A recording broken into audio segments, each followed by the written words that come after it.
Faisalabad programme news night के साथ मैं हूं आपका मेज़बान मोहम्मद बिलाल लोगर। सैलाब आया और सैलाब की तबाहकारियाँ पूरी दुनिया ने देखी, जो पाकिस्तान के अंदर तबाहकारियाँ हुई।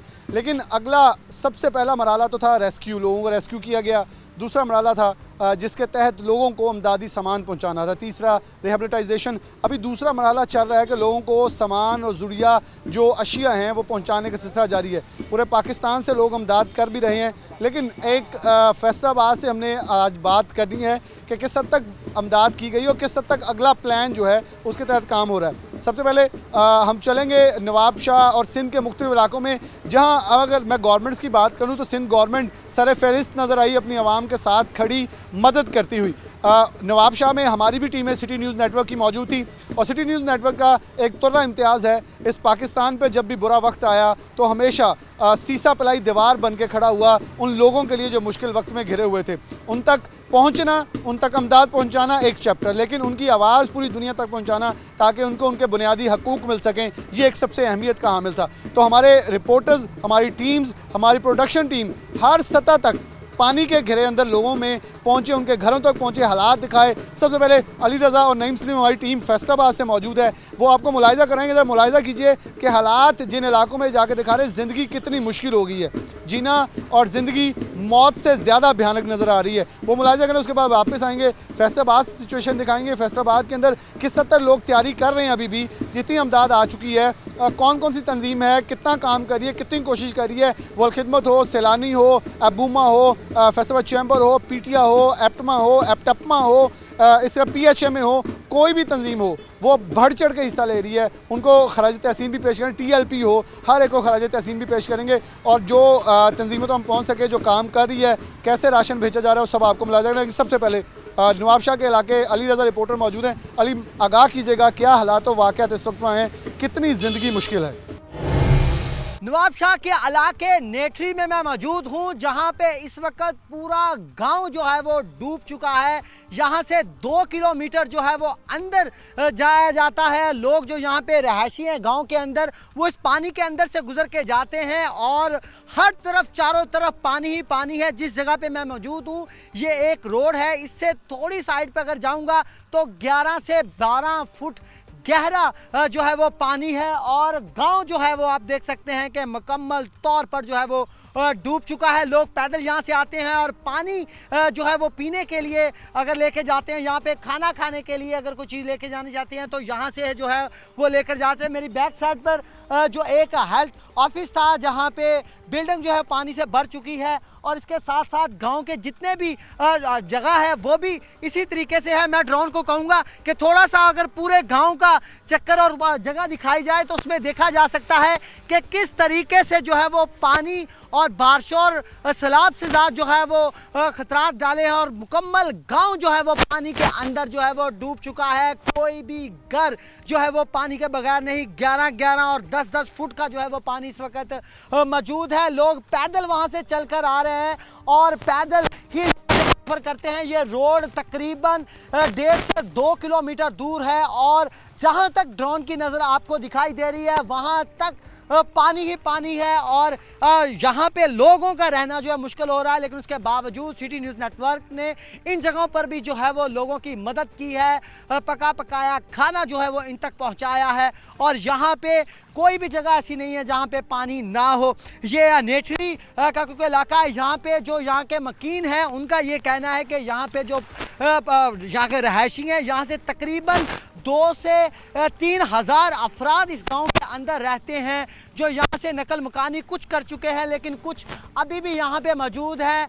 और ये तमाम स्क्रीन आप अपनी स्क्रीन पे, आप व्यू जो है वो अपनी स्क्रीन पे देख सकते हैं कि लोग किस तरीके से जो है वो यहाँ से गुजर बसर कर रहे हैं। और यहाँ से गुजरना मुश्किल है क्योंकि ये रोड है, रोड के ऊपर पानी ही पानी है। इससे अलग अगर बात की जाए तो थोड़ा सा आगे जाए तो वहाँ पे भी इसी तरीके से जो है वो पानी मौजूद है। ये भाईजान आप देख सकते हैं कि किस तरीके से यहाँ पे पानी लेके जा रहे हैं। भाई, कैसे पानी लेके जा रहे हैं आप?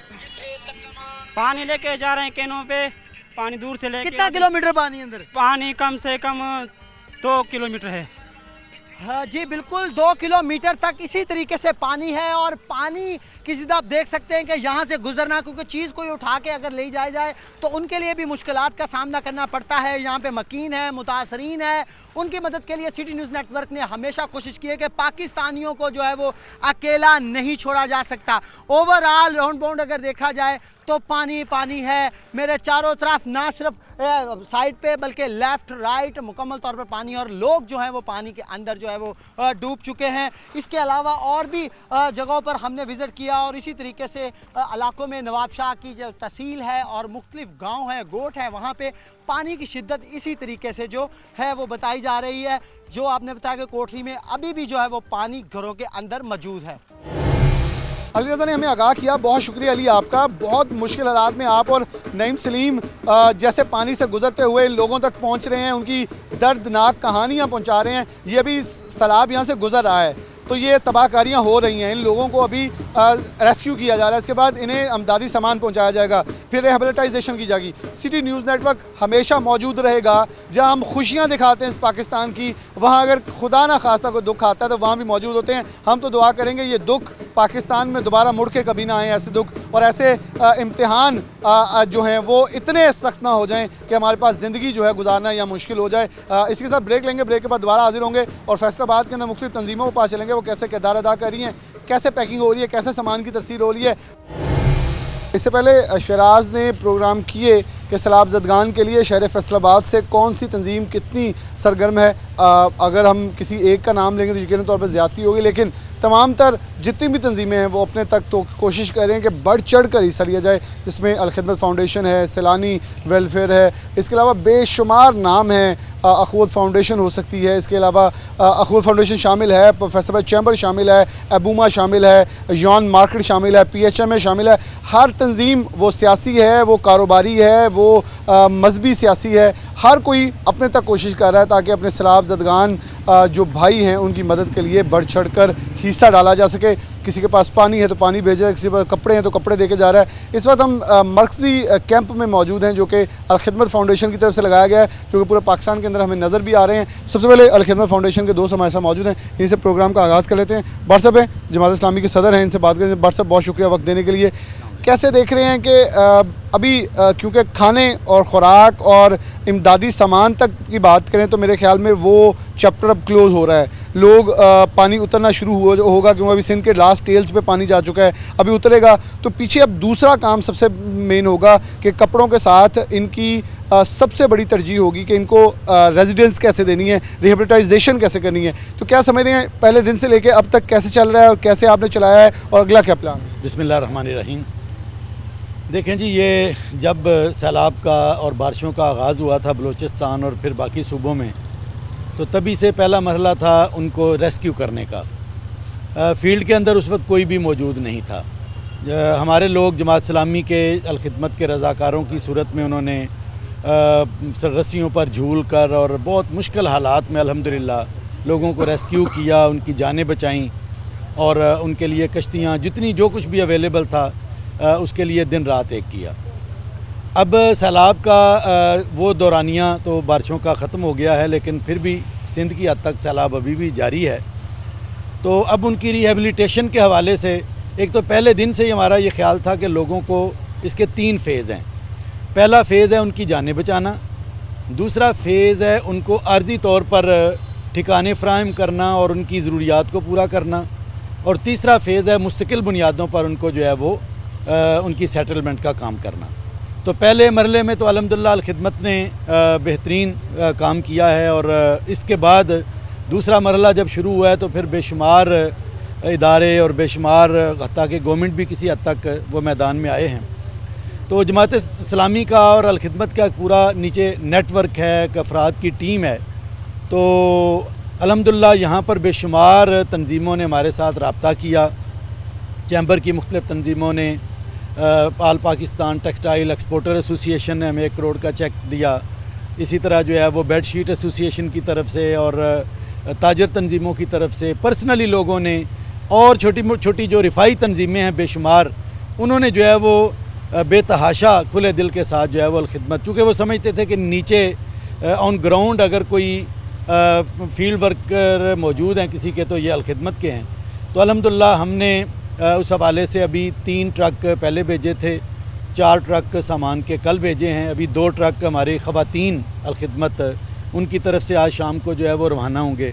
और ये अभी बेशुमार सामान जो है वो पड़ा हुआ है, आ रहा है।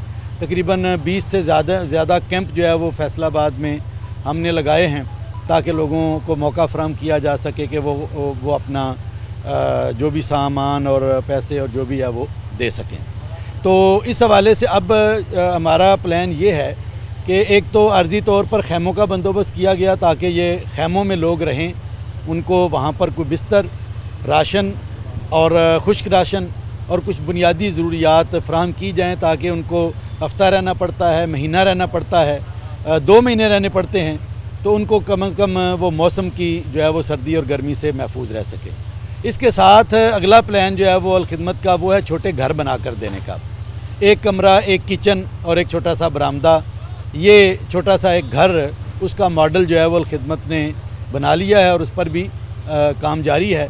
तो जूँ ये सूरत-ए-हाल बेहतर होती जाएगी, वहाँ फिर वापस जब लोग लौटेंगे तो उनको जो है वो इस तरीके से, वो भी हमें लेटर आ गया कि आप वहाँ उन अज़ला में के जो लोग डिज़र्विंग है उनको इस तरीके से लिस्टें बनाई जाएँ, तो ये फिर उनको रिहाइश फराहम करने का भी सिलसिला और साथ ज़रूरियात ज़िंदगी ये जारी रहेंगी, क्योंकि उनको अभी तक तो बेचारों के पास नौकरी या बिज़नेस सब कुछ ख़त्म हो गया है। तो इसलिए आज से जो है वो ये खाना पीना और ये सारी चीज़ें ये कई माह तक जो है वो उसके साथ जारी रहेंगे। अच्छा भाई साहब, एक बड़ा बुनियादी सवाल होगा, जब घरों की तरफ लौटेंगे क्या फिर से यही घर बनेंगे या अब बहुत ज़्यादा लेटेस्ट फाइबर के घर लोग दुनिया में चल रहे हैं? कोई ऐसी कंपनी, क्योंकि फेडमिक के अंदर एक ऐसी कंपनी मौजूद है, हम किसी ऐसी कंपनी के साथ MOU साइन नहीं कर सकते? कोई ऐसा गवर्नमेंट के लिहाज से आप लोग मिलकर कि एक मॉडल सिटीज़ अब वहाँ अरेंज की जाएँ ताकि दोबारा कहीं ऐसा आफत आती है तो लिमिटाइज़ किया जाए नुकसान को, ये नहीं कि दोबारा वही जगह पर दोबारा हम बनाएँ, वही वैसे स्ट्रक्चर बनाएँ, दोबारा सैलाब कहीं खुदा ना खास्ता आफत आए दोबारा से इसके अंदर घिर जाएँ, फिर से हम डालें। क्योंकि दुनिया में हमारा मजाक इसलिए बना है कि हम हर साल मांगना शुरू कर देते, जी हम मुश्किल आ गई है मदद कर दें, अपनी तैयारी हमारी नहीं हो पा रही। नहीं, ऐसे ही है कि हमारा जो मकान का जो स्ट्रक्चर बन रहा है वो इसी तरह का ही है, वो आम रवायती नहीं है, ताकि वो महफूज भी हो और जल्दी भी बन सके और तैयार शुदा चीज़ें जाएँ और वहाँ पर जोड़ कर उनको जो है वो उसकी अमली शक्ल तो ज़ाहिर सामने आएगी, लेकिन अभी तक जो सोशल मीडिया पर और हमें जो मुख्तलिफ डॉक्यूमेंटेशन के ज़रिए से अभी तक जो हमारे मरकज़ ने चीज़ें की हैं उसमें ऐसे ही है कि वो इस तरह कई घर होंगे कि जो जल्दी बन जाएंगे और वो रवायती नहीं होंगे, कच्चे और उस तरह के। तो इंशाल्लाह उसी के, जैसे आप कह रहे हैं, ज़्यादा चांस ये है कि उसी को फॉलो किया जाएगा। हमारे साथ अली अहमद गुरैया साहब मौजूद हैं, इनकी तरफ बढ़ता हूँ। गुरैया साहब, बहुत शुक्रिया वक्त देने के लिए। कितना मुश्किल था फर्स्ट फेज़, जैसे भट्ट साहब ने बड़ा डिटेल में बताया कि लोगों को पहले रेस्क्यू करना और दूसरा था उन तक खाना पहुंचाना और बुनियादी नेसेसिटी यानी कि छत या कोई टेंट पहुंचाना।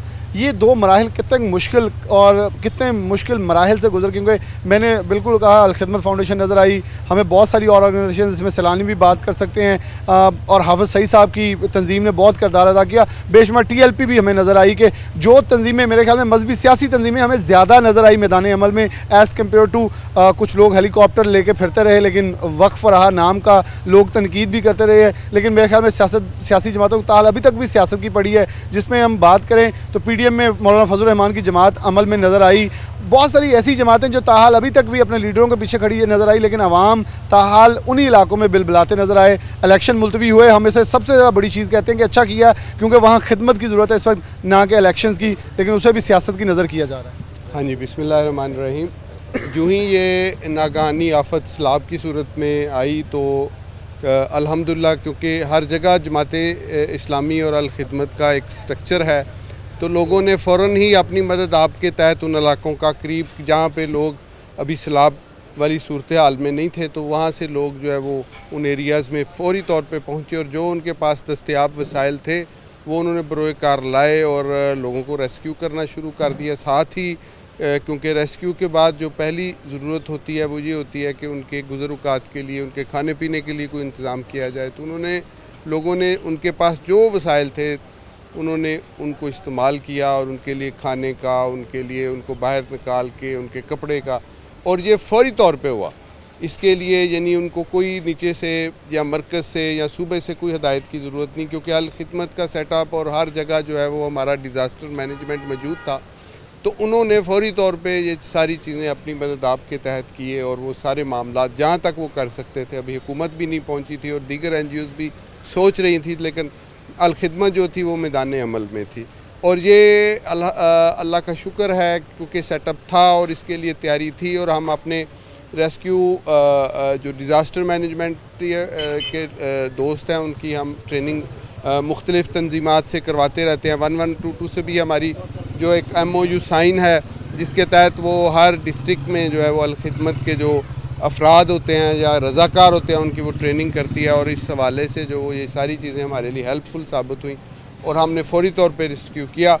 जहाँ तक ये बात है कि दीगर सियासी जमातों और मजहबी जमातों में ये इस हवाले से जब ये हमारे मुल्क में कोई आफत आती है तो वो सबसे पहले जो है वो मजहबी और सियासी जमातें जो होती हैं वो मैदान अमल में होती हैं।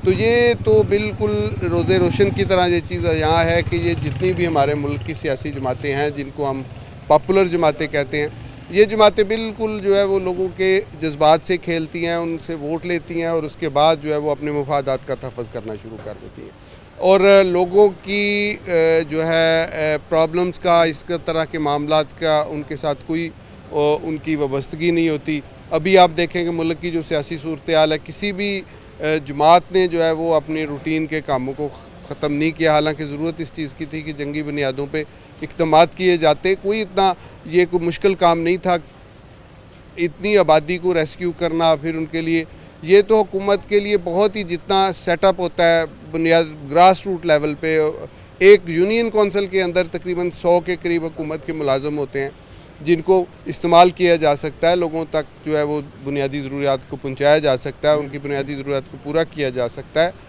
लेकिन मुजरमाना गफलत और मुजरमाना खामोशी देखने में मुसलसल आ रही है हर सतह पे जो हमारी हुकूमत है उसकी तरफ से।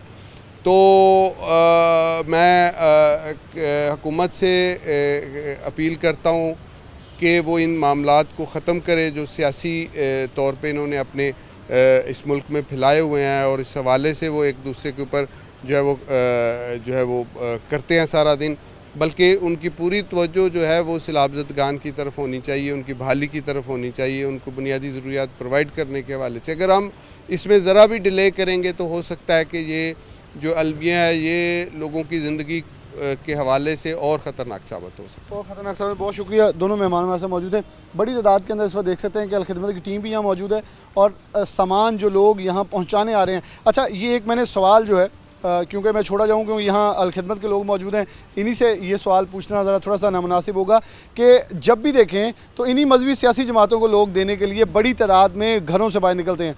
वज़ीर-ए-आज़म के फ़ंड के अंदर भी उतना पैसा जमा नहीं हुआ जितना होना चाहिए था, और एक दूसरी जमात जो कि वज़ीर-ए-आज़म के फ़ंड के ऊपर मजाक उड़ाती रही, उनकी भी ट्रांसमिशन के अंदर जितना पैसा होना चाहिए, जितना अनाउंस हुआ है, ताहाल अभी तक अकाउंट्स में नहीं आया क्योंकि स्टेट बैंक भी जारी कर चुके हैं। तो खुदारा सरकारी हेलीकॉप्टर्स का बेजा इस्तेमाल करके ये साबित कर देना कि आवाम के लिए, सैलाब-ज़दगान के लिए हमने वक्फ़ किए हुए हैं, ये झूठ छोड़ें, अमली इक़दाम करें। क्योंकि अगर हम कंपैरेटिवली सिंध हुकूमत को देखें, वो इन बाकियों से बेहतर नज़र आई एज़ कम्पेयर टू दीगर KPK और पंजाब के अंदर। उन्होंने वहाँ नज़र भी आए और जो भी उनकी सियासी मामलात थे उनमें थोड़ा सा हमें देखी रुकावट डालते हुए उसमें ज़्यादा फोकस आवाम तक नज़र आए। तो थोड़ा सा हमें संजीदगी से, बिलाशुबा आपकी कारकर्दगी जैसी भी हो, अच्छी हो बुरी हो, लेकिन सैलाब और ख़ास तौर पे जब ऐसी आफत आती है तो हमें एक यकजा होने की बहुत बड़ी ज़रूरत दरपेश होती है। एक ब्रेक लेंगे, या ब्रेक के बाद दोबारा हाजिर होते हैं। कारोबारी अफराद किस हद तक कोशिश कर रहे हैं वो आपके सामने रखेंगे। छोटी सी ब्रेक।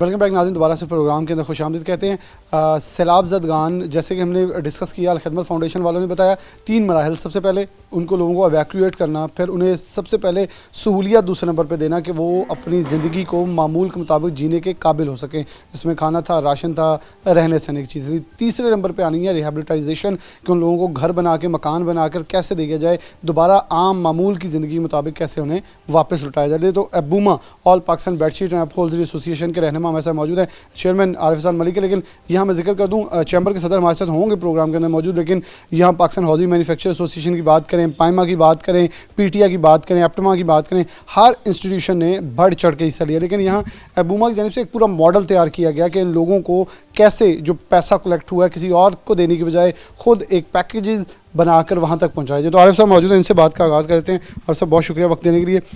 क्या सोच आई, क्योंकि डेफिनेटली जब भी मुश्किल वक्त आता है ताजर बरादरी, कारोबारी बरादरी सर फहरिस्त आके मदद करती है, लेकिन पहला सवाल तो बुनियादी यही है कि आप लोगों ने क्या क्या प्लान किया, कैसे लेके चल रहे हैं और आगे आने वाले दिनों में फ्यूचर प्लानिंग किया, ताहाल अभी तक कलेक्शन आप लोगों की अपनी कितनी हो चुकी है? बिस्मिल्लाहिर्रहमानिर्रहीम। देखिए, सबसे पहले तो मैं आपके तवस्सुत से ये कहूँगा कि ये डिज़ास्टर हुआ क्यों है, इस पे हमें एड्रेस करने की बहुत ज़रूरत है, क्योंकि पाकिस्तान दुनिया की उन कंट्रीज़ में है कि जो पानी की किल्लत का शिकार हैं। तीसरे नंबर पे पाकिस्तान का डाटा आया है, और अगर यही हालात रहे तो हम 2025 तक पहले नंबर पर आ जाएंगे। अब देखें कि वो मुल्क के जिसमें पानी के रिजर्वायर इतने हैं, और दुनिया में अगर हम बात करें कि पानी को ज़ख़ीरा करने की कैपेसिटी तो औसत 40% है, पाकिस्तान में वो 9% है।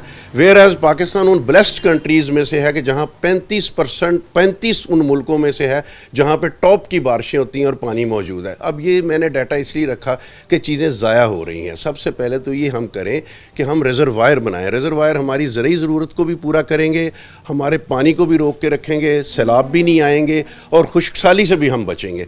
और जहाँ तक आपने ये पूछा कि हम इसमें क्या कर रहे हैं, ज़ाहिर है अभी एक डिज़ास्टर आ गया है, इस डिज़ास्टर में हम अपने उन मुसीबत ज़दा भाइयों के साथ खड़े हैं और हम पूरी कौम से ये अपील करते हैं कि इस वक्त यकजहती का मुजाहरा करें।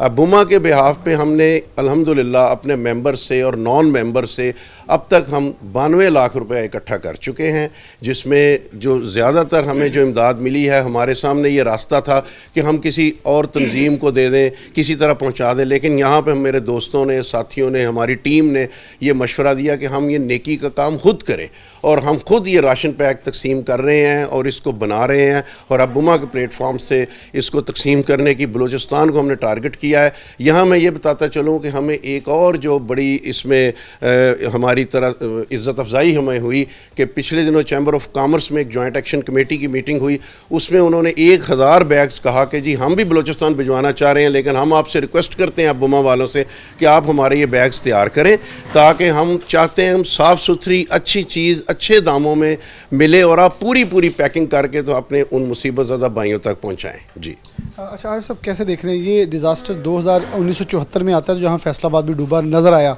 तो ये फैसलाबाद वाले पहले तो ये जहन से निकाल दें कि हम बहुत एक सेफ़ कम्युनिटी हैं, हमें कोई ऐसी चीज़ टकराव का शिकार नहीं कर। 2010 में देखें तो वहाँ भी आया, इस बार देखें 2022 के अंदर भी जो सैलाब आया है वो जब गुजरता है तो हम भी कहीं ना कहीं गुजरगाह के करीब मौजूद हैं। तो एक तो लोगों को क्या पैगाम देंगे कि बढ़ चढ़ कर मदद करें, ये सोचना छोड़ दें कि हम बहुत सेफ़ एनवायरनमेंट के अंदर हैं या सेफ़ कम्युनिटी के अंदर बैठे हैं। दूसरा, आने वाले दिन कैसे देख रहे हैं, क्योंकि रिहेबिलिटाइजेशन बहुत ज़रूरी है। गवर्नमेंट के अकाउंट्स में लोग अब पैसा देना शुरू हुए हैं, बैरून इमदाद आना शुरू हो चुकी है, लेकिन दूसरी तरफ देखें, मैं तो इस चीज़ को बड़ा क्रेडिट देता हूँ कि इलेक्शन ख़त्म हुए, क्योंकि इलेक्शन ख़त्म होना इस वक्त बहुत ज़रूरी था, ताकि हमारी पूरी तवज्जो जो है वो सिर्फ सैलाब ज़दगान के ऊपर आ सकती। अब फ्यूचर प्लानिंग रिहेबिलिटाइजेशन के ऊपर क्या, क्योंकि इमदाद बहुत आ चुकी है, बहुत दुनिया से आ भी रही है, खाने पीने के अशिया टेंट आ रहे हैं, लेकिन तीसरा नुक्ता सबसे इंपॉर्टेंट है रिहेबिलिटाइजेशन, और वहाँ हमें मॉडल की तरफ जाना होगा। यही पुख्ता दीवारें, सीमेंट, कंक्रीट नहीं, कुछ और मॉडल लेके आना पड़ेगा। देखिए, सिंपल बात है, पहली बात का जवाब तो यह है कि जिस तरह एक जिस्म होता है, उसकी एक कुछ छोटी सी जगह भी पेन होती है तो सारे जिस्म को फील होती है। तो हम फैसलाबाद में रहने वाले पाकिस्तान से जुदा नहीं हैं। अगर पाकिस्तान के हिस्सों में तकलीफ़ है तो हम उसको बिल्कुल अपनी from the core of our heart हम फील करते हैं कि ये बहुत गलत हुआ है और हमें उन भाइयों की मदद के लिए आगे बढ़ना चाहिए। दूसरी बात यह है कि इस इमदाद के दो हिस्से हैं। एक तो रेस्क्यू प्लान है जिस पे हम काम कर रहे हैं, फौरी राशन चाहिए, हेमाजात चाहिए, तरपालें चाहिए, दवाइयाँ चाहिए, सब चीज़ें चाहिए। लेकिन इसके बाद एक मरहला शुरू होगा जिसे रिहैब आपने कहा, बिल्कुल वो लंबा काम है, उसमें 10 साल भी लग सकते हैं। देखिए, आपका 10, 12, 15 बिलियन US डॉलर का नुकसान हुआ है, छोटा नहीं है। अभी जो इमदाद आई है वो पीनट है, मैं समझता हूँ $1 बिलियन भी पूरा नहीं हुआ। शायद कम्युनिटी को हम पे इत्मीनाद नहीं है, क्या वजह है, या हम लगाते नहीं हैं। अभी तक वो इमदाद लगती हुई, आती हुई, डिस्ट्रीब्यूट होती हुई कि बहुत वसी पैमाने पे नज़र नहीं आ रही। बहुत सारे एरिया में आप खुद विज़िट करें, लोग जो कहते हैं हम तक कुछ नहीं पहुंचा। बहुत शुक्रिया। आरिफ साहब हमारे साथ मौजूद है, तैयब साहब मौजूद हैं अबूमा की तरफ से। तैयब आप कैसे देख रहे हैं? बड़ी अच्छी बात की। मेरे ख्याल में इलेक्शन ख़त्म करना एक मैसेज होगा फॉरेन कम्युनिटी के लिए। हम भी सीरियस हैं क्योंकि ये नज़र आ रहा था कि आप इलेक्शन में पैसा जाया कर रहे हैं, फॉरेन कम्युनिटी से आप मदद मांग रहे हैं, हम हमारी मदद करने आ जाएँ। दुबई ने बहुत बड़ी मदद की है। अक़वाम मुत्तहिदा के सेक्रेटरी ने गुज़िश्ता रोज़ आके पाकिस्तान में पूरी दुनिया से अपील की कि यकीनन तौर पर ये लोग घिरे हुए हैं, इनकी मदद बहुत ज़रूरी है इस वक्त। और फिलफौर पूरी दुनिया को उन्होंने अपील की है कि यहाँ रिहेबिलिटाइजेशन के लिए आके अपनी किरदार अदा करें। क्या लग रहा है कि कितना बड़ा सानिया था, आप लोगों ने कितना कंट्रीब्यूट किया, आने वाले दिन कैसे होंगे और क्या अपील करेंगे रिहेबिलिटाइजेशन जो कि मेन प्रोसेस होगा उसके लिए आगे बढ़ के लोग आएँ? जी बिल्कुल। अभी काफ़ी जितना बड़ा डिज़ास्टर था, मतलब कि जिस तरह हमारे 2005 में जो ज़लज़ला आया उससे भी ये बड़ा डिज़ास्टर है। अभी चूँकि इसकी आम आवाम तक इसकी बातें पहुंची नहीं है कि कितना बड़ा लॉस हो गया हमें। जैसे हमारे चेयरमैन साहब ने कहा कि तकरीबन को 15 मिलियन का नुकसान हो रहा है। तो ये इसको बहुत ज़रूरी है, इसकी बहुत जो हम कोशिश कर रहे हैं, बड़ा ज़रूरी है कि इसको तमाम जो असल जो बेचारे जो पर मुतासरीन हैं उन तक ये इमदाद भी पहुँचे भी। तो इस मरले में अबूमा ने बड़ी कोशिश की है कि बजाय इसके कि हम दूसरे स्टेक होल्डर्स को सिर्फ वहाँ पे उनकी मदद करके तो वहाँ पहुँचाया जाए। तो अबूमा के उसके मेम्बरान ने, टीम ने, चेयरमैन साहब ने, बल्कि इसके साथ हमारे साथ चैम्बर ने भी हमारा पूरा साथ दिया और हमने पूरा एक पैकेज बना के तो हमने इंशाल्लाह वहाँ पे रवाना किए हैं। काफ़ी चीज़ें चली भी गई हैं और मज़ीद दूसरे फेज़ में हम इसकी रिहेबिलिटेशन की तरफ भी जाएंगे। हमने बल्कि हमारे चेयरमैन साहब ने एक वो इसका मॉडल बनवाया है कि उसको जो 1-2 कमरे का जो फ्लैट घर बनता है फौरी तौर पर, उसका भी उन्होंने काफ़ी वर्किंग की है काफ़ी उस पर। तो इंशाल्लाह उम्मीद है कि हम उसकी तरफ भी जाएंगे। हम वो 50-60 हज़ार रुपये का कोई तखमीना लगवाया है कि वो एक उसका घर बन जाता है। तो इंशाल्लाह हम उसको भी हम अरेंज कर रहे हैं। उसके बाद अरेंज करें। मैं हमारे साथ मौजूद हैं जो इस पूरी चैप्टर को देख रहे हैं, लुक आफ्टर कर रहे हैं, उन चीज़ों को प्लान करने के साथ आगे चल रहे हैं। आपका बहुत शुक्रिया क्योंकि आप ऑलरेडी एक तंजीम के साथ वाबस्ता हैं और आपको तजर्बा है। कैसे समझ रहे हैं हकदार को हक पहुंचाना आप लोगों को बेहतर आता है? तो लग रहा है कि वहाँ क्योंकि लोग जा रहे हैं, ट्रक लूटे जा रहे हैं, क्योंकि देखें भूखा है, भूखे को जब कुछ चीज़ नज़र आएगी उसने छीन लेनी है आपसे। तो क्या एक प्रॉपर प्रोसीजर होगा कि ये चीज़ें जाके तकसीम की जाए? क्या पाकिस्तान आर्मी की मदद ली जाएगी, किसी और इंस्टीट्यूशन की मदद ली जाएगी कि वो सिर्फ साथ आपको कॉन्वे करें ताकि चीज़ें आपकी सही जगह पर पहुँच सकें? बिस्मिल्लाहिर्रहमानिर्रहीम। सबसे पहले तो मैं 41 का बहुत शुक्रगुजार हूँ। उन्होंने हर मुश्किल वक्त में इस तरह के प्रोग्रामों को भरपूर कवरेज दी है। और दूसरी बात यह है, इस वक्त जो पाकिस्तान के अंदर सैलाब आए हैं, सच्ची बात है बिलाल साहब, ये एक आफत आई है। हमें इज्तिमाई तौर पे तौबा करनी चाहिए। जितनी अमवात हुई हैं, 3 करोड़ अफराद जो हैं वो बेघर हो चुके हैं, लाखों लोग रोल रहे हैं, राशन की कमी है, दवाइयों की कमी है, खैमों की कमी है, बेशुमार चीज़ों की कमी है। हमने ओबामा के प्लेटफार्म से इनके साथ मिलकर ज़ादेरा ने भी अपना हिस्सा डाला है और इसमें हम लोगों ने 22 ऐट में जो है ना उसकी एक लिस्ट बनाई थी जिसमें हमने फाइनल अप जो किया है वो 20 ऐटमों को किया था और वो बाज़ार से खुद जाके बहुत अच्छी क्वालिटी की परचेज़ की हैं और उनको खुद अपने सामने अलग अलग करके उनकी तुलाई की है और उसके बाद उनको पैकिंग की है। अल्हम्दुलिल्लाह हमारा ये प्रोग्राम है कि पाकिस्तान आर्मी के साथ हमारा राब्ता है, उनके साथ हम इंशाअल्लाह ताला ये सिब्बी के आगे एक इलाका है, उन्होंने बताया वहाँ पे इमदाद की बहुत ज़्यादा कमी है। तो हमारी पूरी कोशिश है कि ये जो हकदार हैं उन हकदारों तक हक पहुँचाया जाए। मैं फैसलाबाद के, क्योंकि फैसलाबाद के अंदर बहुत ज़्यादा दर्द दिल रखने वाले बहुत ज़्यादा सरमायादार हैं, तो मैं उनसे अपील करूँगा कि मुश्किल के इस वक्त में उन अपने भाइयों का साथ दें। इसलिए कि फरमाया गया है कि आपके पास ताकत और अख्तियार है तो लोगों में आसानियाँ बांटिए, इसलिए कि ताकत और अख्तियार ख़त्म होते देर नहीं लगती। जो आपने घरों के मतलब कहा है, मेरी चंद दिन पहले डॉक्टर अमजद साकब साहब जो अखोबत के चेयरमैन हैं उनसे बात हुई थी। उन्होंने कहा था हम लोग एक प्लान बना रहे हैं कि लोग कहते हैं कि हमें 70-80 हज़ार 1 लाख मिल जाए तो हम अपने घर दोबारा खड़े कर लेंगे। ईंटें मौजूद हैं, बाले मौजूद हैं, सब कुछ मौजूद है, सिर्फ थोड़ी सी मजदूरी और थोड़ी सी चीज़ों की ज़रूरत है। तो मैं समझता हूँ कि गवर्नमेंट जो करोड़ों रुपये इकट्ठे कर रही है उनको चाहिए कि अखोबत के साथ खड़े हों और उनको बनाएं और बुला के वो जो करोड़ों रुपए हैं उनको दें ताकि कम से कम जो 10 लाख घर हैं वो तो बना के दे सके पहले मरल में। और डॉक्टर साहब ने जिस दिन की ये आई है उस दिन से लेके आज तक वो अपने घर नहीं गए।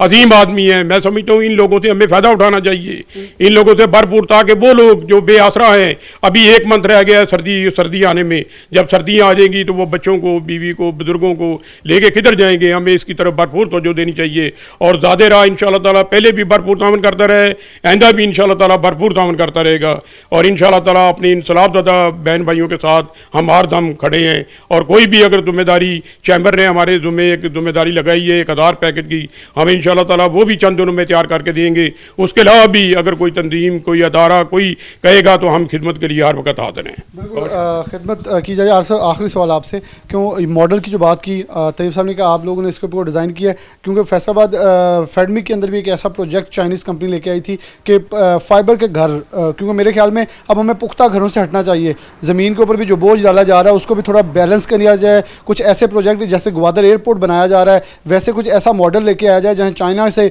हम अमदाद ही सिर्फ ये मांगे कि वहाँ वो ये एक घर, एक बरामदा, एक वॉशरूम, ऐसा कोई डिज़ाइन ला के हमें दे दें, हम उन्हें अमदाद भी दे दें, उसके मॉडल के ऊपर घर बनाएं, ताकि आने वाले मुस्तक़बिल में अगर कोई ऐसा सैलाब आता है, खुदा ना खास्ता ना आए, लेकिन अगर आता है तो फिर उसके जो नुकसान उसे मिनिमाइज़ किया जाए। जी, पहली तो बात यह है कि हम इस बात को ज़हन में रखें कि अभी 2024 में फ्लड वार्निंग इशू हो चुकी है, ठीक है जी। तो इसका मतलब है कि हमारे पास 2 साल हैं, अगर हमने कुछ ना किया तो 2 साल बाद फिर हम उजड़ेंगे इसी तरह, इससे बड़ा नुकसान होगा। जो तजवीज़ आपने दी है मेरा ख्याल है बड़ी मौसर है, लेकिन इस पर हमारी मिनिस्ट्रीज़ को काम करने की ज़रूरत है कि वो इस पर मौसर काम करें, इसका डाटा बनाएं, इसकी टेंडरिंग कर लें। अगर उनके पास पैसे आ गए हैं, टेंडरिंग करके किसी मुख्तलिफ़ कंपनीज़ को ये प्रोजेक्ट दे दें, या अपने दोस्त ममालिक से कहें कि अगर आप हमें पैसे नकद नहीं देना पा रहे तो आप इन इलाका जात में हमारी मदद करें, और हमारे लिए जैसे आपने कहा कि ऐसा घर बना दें जो स्ट्रक्चर वाइज जो है वो मतलब मटेरियल वो हो जिसमें ये ईंट सीमेंट ना हो, दूसरा मटेरियल हो, और आप उसकी जो बस्तियों की बस्तियां आबाद कर दें।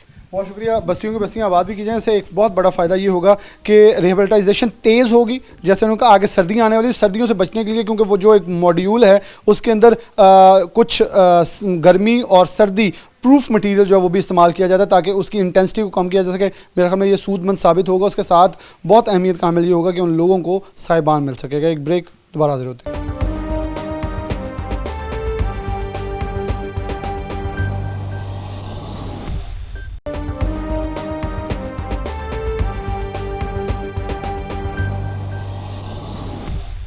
वेलकम बैक नाज़रीन, दोबारा से प्रोग्राम के अंदर खुशामदीद कहते हैं। सैलाब ज़दगान के हवाले से बात कर रहे हैं, उनकी इमदाद, उनके बाद उनको बुनियादी सहूलियत और फिर रिहेबिलिटाइजेशन की तरफ बात कर रहे हैं। तो हमारे साथ इस वक्त Faisalabad chamber of commerce and industries के सदर आतिफ मुनीर मौजूद हैं, जबकि उनके साथ जावेद भट्टी साहब मौजूद हैं, मरूफ डेवलपर हैं और जो डेवलपमेंट एसोसिएशन है उसके चेयरमैन भी हैं हमारे साथ। सबसे पहले आतिफ साहब हैं। आतिफ साहब, कैसे देख रहे हैं, बुनियादी ज़रूरत थी उन्हें रेस्क्यू करने की, अगर KP के और बलूचिस्तान देखें लोग रेस्क्यू हो चुके हैं, उन्हें बुनियादी ज़रूरत कुछ खाना पीना या टेंट्स पहुंचना शुरू हो चुके हैं, सिंध इस वक्त टेल पे सैलाब निकल रहा है, लेकिन क्या समझ रहे हैं बहुत बड़ा डिज़ास्टर है। 2024 में एक नई वार्निंग जारी कर दी गई है, इसी डिज़ास्टर के ऊपर डिज़ास्टर आ सकता है। मैकेनिज़्म कैसे तैयार किया जा रहा है, फैसलाबाद चैम्बर के किरदार अदा कर रहा है। इससे पहले अलखिदमत और अबूमा के साथ हमने बात की कि कारोबारी अफराद हो, सियासी मजहबी जमातें हों, समाजी तंजीमें हो, सब अपना किरदार अदा करें। फैसलाबाद चैम्बर क्या प्लानिंग कर रहा है अगले आने वाले दिनों के लिए, और आप लोगों की तरफ से जो इमदाद की जा रही है उसको कैसे पहुँचाया जाएगा? बिस्मिल्लाहिर्रहमानिर्रहीम। Thank you Bilal. अगर पाकिस्तान की 75 साला तारीख़ को हम देखें तो ये जो डिज़ास्टर है ये पाकिस्तान की 75 साला तारीख़ का बदतरीन डिज़ास्टर है। और कल जैसे आपको पता है कि UNO के जनरल सेक्रेटरी भी पाकिस्तान तशरीफ़ लाए और उन्होंने ये चीज़ वाज़ह तौर पे कहा कि जो क्लाइमेट चेंज के असरात हैं वो इस वक्त आए हैं। और आपने जैसे कहा कि 2024 में भी एक अलर्ट जारी हो चुका है। तो जिन ममालिक ने इसमें किरदार अदा किया इस क्लाइमेट चेंज को, पाकिस्तान में उसका कोई किरदार नहीं है। पाकिस्तान ने उन ममालिक की सज़ा भुगती है। अब सबसे पहले मैं कहूँगा कि अब इंटरनेशनल कम्युनिटी, पूरी दुनिया पाकिस्तान का साथ दे।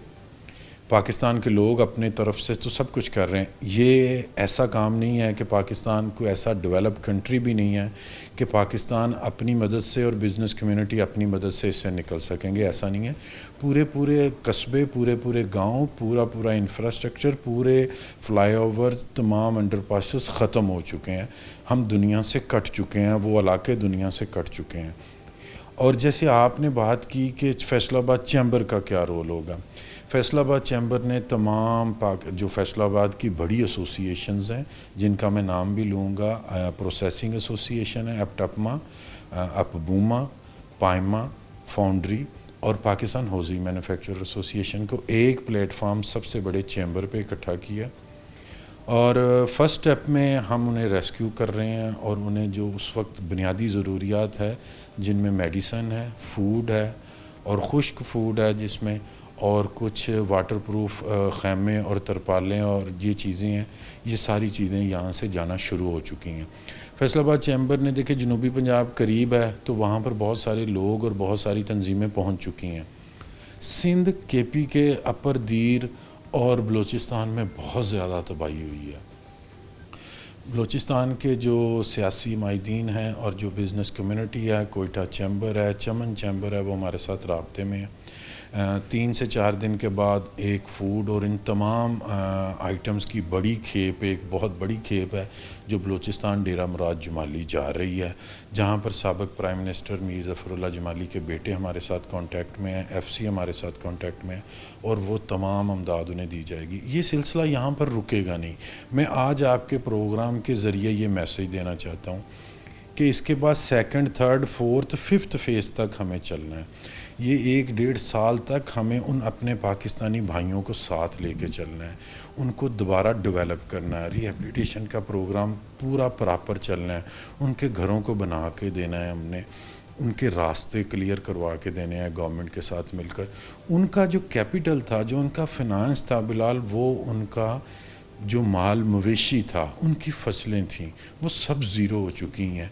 अब दोबारा उनको उनके पाँव पे खड़ा करना है। इस अज़म के साथ ये इनिशिएटिव फैसलाबाद चैम्बर ने लिया है कि हमने 2023 तक अपने उन तमाम सैलाब मुतासरीन भाइयों की मदद करनी है। ये हमारी ज़िम्मेदारी है। मैं आपके प्रोग्राम के तवस्सुत अपने पूरे पाकिस्तानियों को एक पैगाम और देना चाहता हूँ। आप ये चीज़ जहन में रख लें कि ये उनका इम्तिहान नहीं है, ये आपका इम्तिहान है। जिनको अल्लाह ताला की ज़ात ने नवाजा है, ये उनका भी इस वक्त इम्तिहान है और कड़ा इम्तिहान है कि इस मुश्किल वक्त ने अल्लाह ताला की ज़ात ने आपको वसाइल दिए थे और आपने उस वसाइल का उन मुतासरीन तक कैसे इस्तेमाल किया, ये आपका भी एक कड़ा इम्तिहान है। वो अपने इम्तिहान से गुज़र रहे हैं, अब आपने अपने इम्तिहान से गुज़रना है और पास होना है और अच्छी पोजीशन से पास होना है। किस तरह पास होना है, आपने उनकी बेहतर तरीके से मदद करके पास होना है। आप अगर इंडिविजुअली भी एक चीज़ मैं कह दूं कि चैम्बर का प्लेटफॉर्म हाज़िर है, चैम्बर के प्लेटफॉर्म से प्रॉपर निज़ाम बन चुका है। किसी तंजीम के साथ, किसी एसोसिएशन के साथ, किसी भी बंदे के साथ जुड़ जाएं और उसके साथ काम करें। ना इस वक्त आप अपने फ़िक्का को देखें, ना आप अपनी पार्टी को देखें, सिर्फ़ उस तंजीम को, उस NGO को, उन सोसाइटीज़ को देखें जो उनके लिए काम कर रही हैं। बिला तफरीक होकर आप उनका हिस्सा बनें और इस काम में अपना हिस्सा डालें, अपने हिस्से का दिया चलाएं। मैं ये कहूँगा अपने हिस्से का दिया चलाएं। आपसे बात जारी रहेगी। जो भट्टी साहब मौजूद है, डेवलपर्स की तरफ से आप कैसे समझते हैं फैसलाबाद चैम्बर के साथ मिलकर कितनी डोनेशन आप लोगों ने की है और क्या समझते हैं, क्योंकि एक मॉडल तैयार किया जा रहा है अलखिदमत फाउंडेशन की तरफ से भी, बूमा ने भी और पाकिस्तान की तरफ से भी, गवर्नमेंट ने भी एक मॉडल तैयार किया घरों का, क्योंकि आप इसमें तजर्बा रखते हैं। आपसे बात करने का मकसद है क्या फ्यूचर प्लानिंग होनी चाहिए। जैसे 2024 में फिर अलर्ट जारी है, क्या कोई ऐसी बस्ती बात की जाए उन इलाकों के अंदर, ताकि अगर कोई सैलाब आता है तो उसके रास्ते में रुकावट ना पैदा हो, वो पानी गुजर जाए। कुछ ऊंची जगह पे कुछ ऐसे कुछ घर बनाए जाएं जो पानी से बच सकें। कोई ऐसी चीज़ आप लोग आगे रिकमेंड करेंगे? बिस्मिल्लाहिर्रहमानिर्रहीम। बिलाल शुक्रिया। हम चैम्बर के साथ शाना बशाना चल रहे हैं और मैं डेवलपर एसोसिएशन को लीड कर रहा हूँ। तो इस सिलसिले में आतफ मेरे भाई हैं और ये बड़ा अच्छा काम कर रहे हैं। जैसे ये प्लानिंग करेंगे, हम चैम्बर के साथ पूरा काम करेंगे और डेवलपर्स जो हैं वो इस मौके पे पीछे नहीं रहेंगे।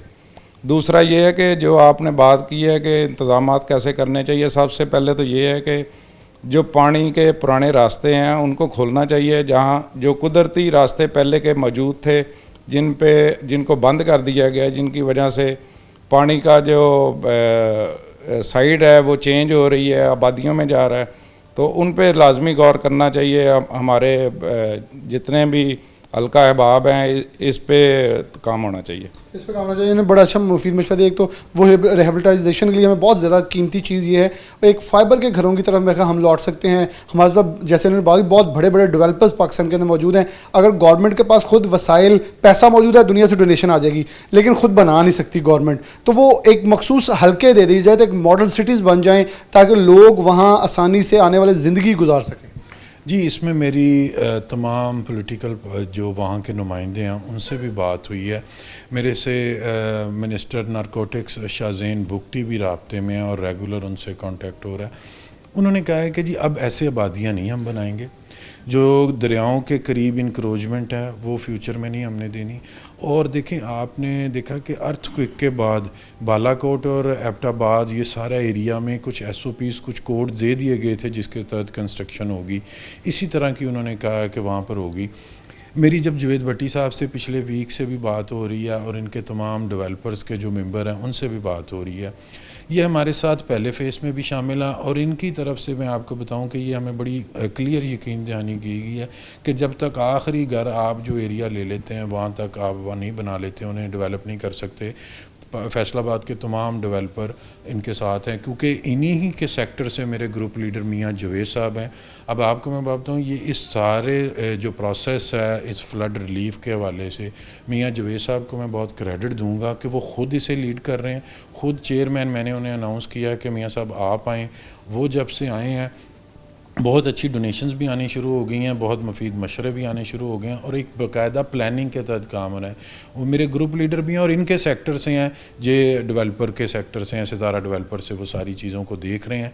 और इंशाल्लाह आप देखेंगे कि फैसलाबाद चैम्बर बलूचिस्तान में और बाकी फ्लड एरिया में अपने निशान छोड़ेगा कि यहाँ पर किसी चैम्बर ने एक प्रॉपर तरीके से काम किया था और दोबारा उन लोगों को बिल्ड किया था, दोबारा उनके इलाके बिल्ड किए थे।